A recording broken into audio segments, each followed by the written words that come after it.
Cette question simple à présent, d'ordinaire, où travaillons-nous? Au bureau, à l'usine, dans un atelier, chez soi? C'est très tendance chez soi avec le télétravail. Mais il existe une autre solution moins connue qui présente de nombreux avantages. On appelle ça un tiers-lieu, il y en a de plus en plus. C'est un endroit où les professionnels de tous les horizons se rencontrent, partagent leurs expériences, leurs compétences pour mieux avancer.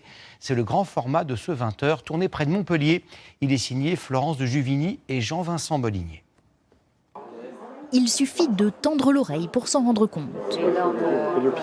Ici, on ne vient pas pour le calme, ni la connexion Internet, mais pour échanger entre voisins de table, d'entreprises différentes. Bienvenue dans un tiers-lieu. À Claré, 1600 habitants, 1 heure de route de Montpellier. Les incubateurs régionaux sont à Montpellier, donc j'ai commencé là-bas.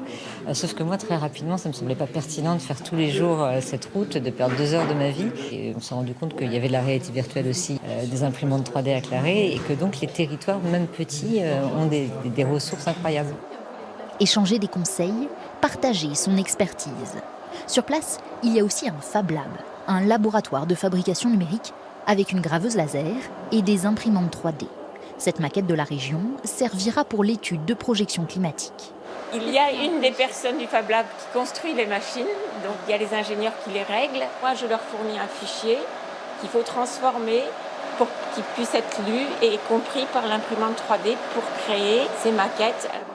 Chaque pièce réalisée est facturée. L'association existe depuis 4 ans.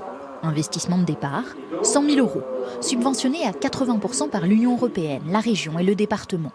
Ce sont des subventions aussi qui ont permis l'embauche de 2 salariés cette année. L'espace, lui, est prêté par la mairie. Et pour 58 € par mois, vient travailler ici qui veut. Ce sont mes voisins d'abord, tout simplement. Je leur ai dit, on va inventer cet espace-là. À certains endroits, ça prend des formes différentes. Donc il faut apprendre à bosser ensemble autrement. À Lodève, 7000 habitants, au tiers-lieu de la distillerie.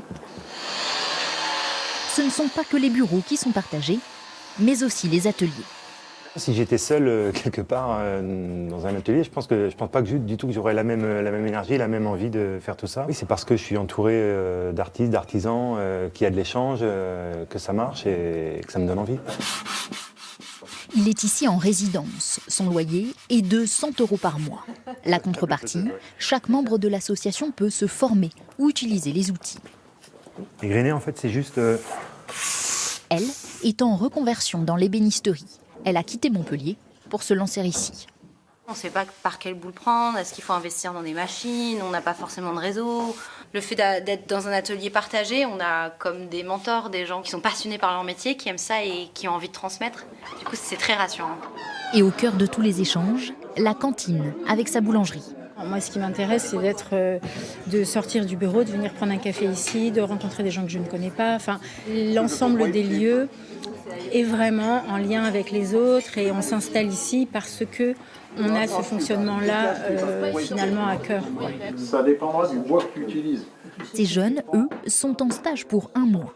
Ici, ils reprennent confiance et trouveront peut-être leur voie.